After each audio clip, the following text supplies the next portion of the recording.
Beralih ke informasi lainnya, saudara, salah satu tersangka penyuap Basarnas hari ini menyerahkan diri ke KPK. Tersangka merupakan pihak swasta, Komisaris Utama PT Multigrafika Cipta Sejati. Kepala Bagian Pemberitaan KPK Ali Fikri membenarkan Komisaris Utama PT MGCS Mulsunadi Gunawan menyerahkan diri ke KPK hari ini.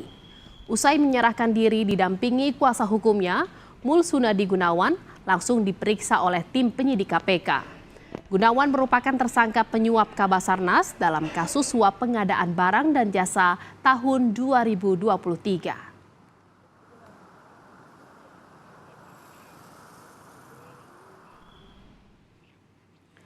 Saudara, Presiden Joko Widodo menanggapi polemik penetapan status tersangka Kabasarnas Marsdia Henry Alfiandi oleh KPK. Menurut Presiden Jokowi, polemik antara KPK dan TNI merupakan masalah koordinasi yang harus diselesaikan sesuai kewenangan masing-masing. Menurutnya, polemik akan selesai setelah masalah koordinasi antara dua instansi diselesaikan.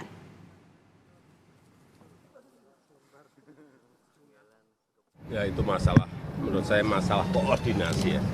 Masalah koordinasi yang harus dilakukan semua instansi sesuai dengan kewenangan masing-masing menurut aturan. Udah.